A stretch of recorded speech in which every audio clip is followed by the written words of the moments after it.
બધા જ જોઈ શકો છો 7મા વોર્ડમાં કે છેલ્લા ઘણા સમયથી આ વિસ્તારમાં ભાજપનું પ્રતિનિધિત્વ નગરપાલિકામાં આવતું રહ્યું છે। એના ફલ સ્વરૂપે 7મા વોર્ડને શું મળ્યું હું આપને કહું તો સૌથી પહેલા આપણે આંબેડકર ચોક મળ્યો, જેમાં આપણે બાબા સાહેબનું ગુજરાતમાં ક્યાંય હોય નહીં ને એવું સ્ટેચ્યુ સ્થાપિત કર્યું। બાજુમાં ભગવાન બુદ્ધ કે જે આપણા ગામની શાંતિનું પ્રતીક છે એમને પણ સ્થાપ્યા ત્યાં। મિત્રો એના પછી વોર્ડ નંબર 7 ને શું મળ્યું? તમારું સ્ટેડિયમ મળ્યું। વોર્ડ નંબર 7 ને સ્ટેડિયમ મળ્યું। પછી એનાથી ગુજરાતમાં જેનો નંબર 1 આવ્યો, આખા ગુજરાતમાં જેનો નંબર 1 આવ્યો, એ પહેલા નંબરે આવ્યો આપણો બગીચો। આ વોર્ડ નંબર 7 ને મળ્યો।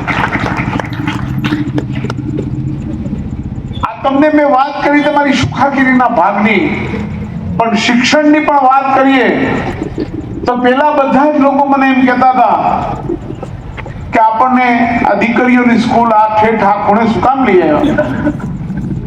આજે તમે જુઓ કે સવારે 7 વાગ્યાની પેલી બસ આવે ને દીકરીઓ અહીંયાથી લઈને ઠેઠ આ બધા રોડ ઉપર જતી હોય અને બિલકુલ ચિંતામુક્ત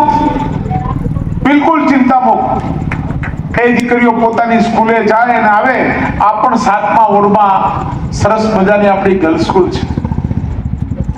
આ હું એટલા માટે કહું છું કે આ વિસ્તારની 7મા વોર્ડની જે પ્રજા છે, આ વિસ્તારના ભાઈ બહેનો છે, એમણે આ વિસ્તારને સુધારવા માટે ખૂબ મોટો પ્રયત્ન કર્યો છે। કોઈ એક માણસનું આ કામ નથી।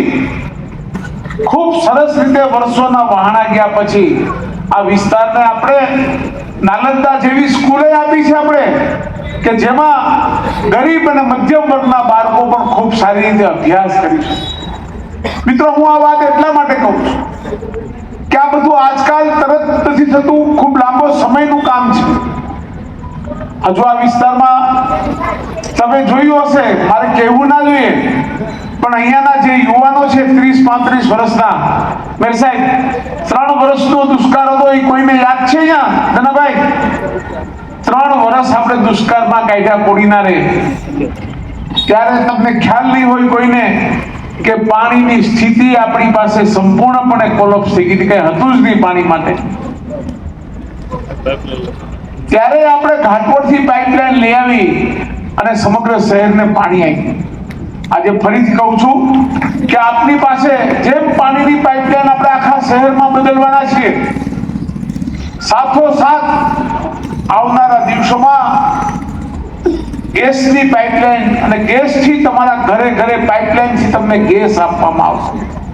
આ ઉનામાં તમે થઈ ગયું, ઉનામાં કોઈ જોયું છે કે નહીં? ઉનામાં પાણી ગેસ બાટલામાં મળે કે પાઇપલાઇનથી? પાઇપલાઇનથી। હું તમને એટલા માટે કહું, આ કોણે કર્યું? ભાજપ સરકારે કર્યું। કોંગ્રેસ કાંઈ કહેતી નથી કે અમે કર્યું, એ એટલું જ કહે કે અમે અહીંયા ભ્રષ્ટાચાર કર્યો, અમે અહીંયાથી બધું ખાઈ ગયા। તો એ લોકોએ શું કર્યું 60 વર્ષ સુધી? કે આવડી મોટી દિલ્હીની સલ્તનત તો ગઈ, પણ 70 માંથી 1 સીટ ધારાસભામાં ન આવી। આ કોંગ્રેસ છે મારા ભાઈ। હવે આ કોંગ્રેસના ગામમાં ઉમેદવાર પૂરા નથી, એની સાથે રહેવા માટે કોઈ તૈયાર નથી। કોંગ્રેસી મિત્રોને જ્યારે અમે બધાએ વિનંતી કરી અને કીધું કે તમે જુઓ કે કામ કરતી પાર્ટીમાં તમારે કામ જ કરવું છે તો આવો અમારી સાથે બધા, એટલે ઘણા મિત્રો અહીંયા આપણી સાથે જોડાઈ ગયા છે। ભાઈ શ્રી અજીત પણ આપણી હારે જોડાઈ ગયો, ભરતભાઈ પણ આ વિસ્તારનો જ આપણો સભ્ય ગયા વખતે ચૂંટાયેલા હતા કાતીરા, એ બી આપણી સાથે જોડાઈ ગયા। હું તમને આ શું બતાવે? અને એ લોકો લખે છે કાગળ, દરરોજ કાગળ લખે છે, પોલીસને લખે, કોઈ બીજાને લખે, સરકારમાં લખે કે અહીંયા અમારા સભ્યોને બધાય કોઈને કોઈ ફોર્મ ખેંચાવે। હવે ટાભા તો જરાક ટાઈટ મારવા હતા, તમારા ટાભા જ ઓછા હતા કોંગ્રેસના, એમાં હાલે એવો દોરો નથી ભાઈ। કોણ સાથે રહે?